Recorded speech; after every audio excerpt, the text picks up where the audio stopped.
Hi, I'm Matt Betz, National Vice President of Sales for AmeriFleet Transportation, and we're here at AmeriFleet's headquarters interviewing Patsy Brownson. Patsy has a wealth of fleet industry experience, and what we want to talk to her about specifically today is her experience with AFLA, and more particularly her experience as president of AFLA.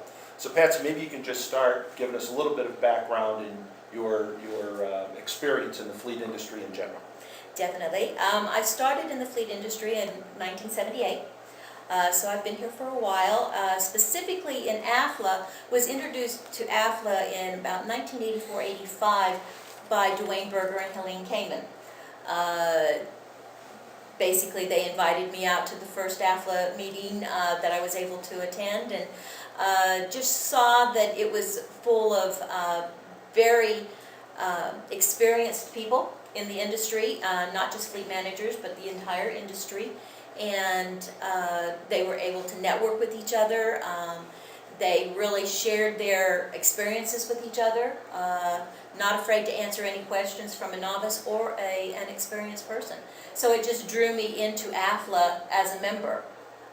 And to this day, I've been involved for quite a few years, as you can see. Well, I know you're planning to go to the conference September 9th through 11th at the Arizona Biltmore. Do you have any specific memories about past conferences? There's several past memories that I have about conferences. The first one that I remember the most is one that we went to Fort Lauderdale one year, and this was way back when there was 2 meetings a year, but we went to Fort Lauderdale, had a very good meeting sessions, but there was also a networking event planned, and that was the Special Olympics for AFLA. So we had beach volleyball, swimming out in the ocean, a couple things like that, and I happened to be on the team that won the gold in all events. So that was very fun and I had a great time, and so did everybody. But as everyone knows, AFLA doesn't only play hard, they work hard. The conferences, the sessions in the conferences are absolutely wonderful. They're always timely, always on the mark. And also, we do take time to enjoy ourselves after we work. Great. You were president of AFLA from 2005 to 2006. You already talked a little bit about how you got involved in AFLA earlier. How is it that you worked your way up to president? Started as director of fleet. As I said, attending the meetings and the conferences, you just wanted to get involved and be a part of the whole association. So ran for director of fleet, got it, and just moved up some of the spaces, became an officer, VP and senior VP and on up, and finally 2005, 2006 became the president. Had a great time. The conference theme that year was get on the same page, and working successfully as business partners. The major speakers were Jim Frank from Wheels, John Davis from Motor Week, and then also Tom Webb, who is, of course, Mannheim's Analyst? Yes, economist. Thank you for that. But basically, we also had started podcasts during that time. And these podcasts were interviews with key conference speakers and then also attendees from past conferences, so that we could generate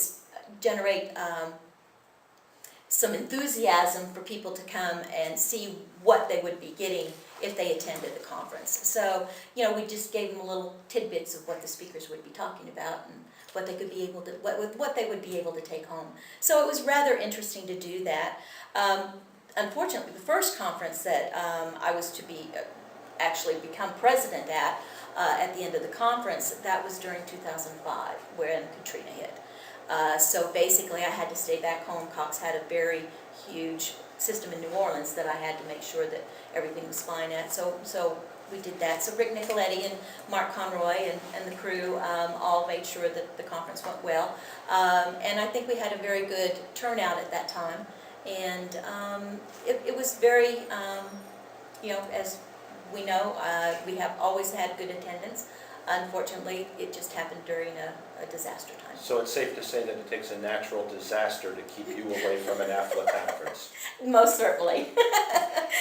Speaking of that, and not in a laughing matter, the other one that I do recall very vividly is when we were to hold our September meeting in Boston.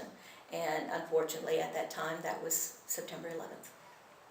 And so, you know, we did cancel that.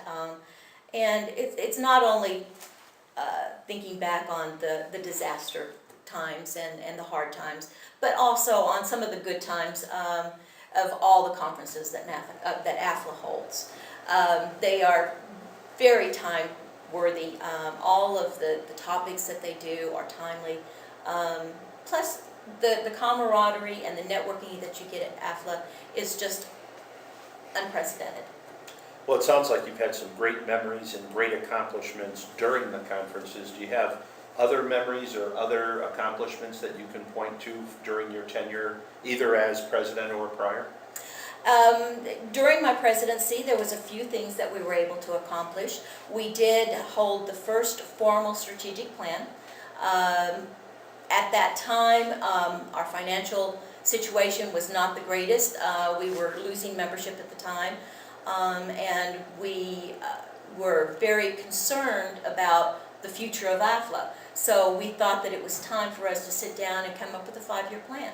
So we sat down with Ewald Associates, helped us go through this, and the officers of AFLA sat down at a table, and we came up with a 5-year strategy. We came up with our tagline, which is the Advanced Forum for Fleet Professionals, and then we also came up with our mission, which is the Automotive Fleet and Leasing Association is the forum dedicated to improving communication between its members and industry professionals. So it's a little bit more in there, but that's basically the general principle of our mission, and which I think, you know, is very noteworthy and a very good mission to hold up to. Well, you've had a long and very productive career in fleet management and with AFLA in particular. What advice would you give to people that are just getting involved with AFLA today? I'd say do join AFLA. As I said, the camaraderie, the networking, the timeliness of the sessions are all something that we need today as fleet professionals. Get involved. You learn so much more when you get involved in an association than you would normally. Just attending, to my point of view, is not always enough. You need to really get involved and be a part of your profession rather than just attending. Great. Thank you, Patsy. We appreciate your comments. Thank you.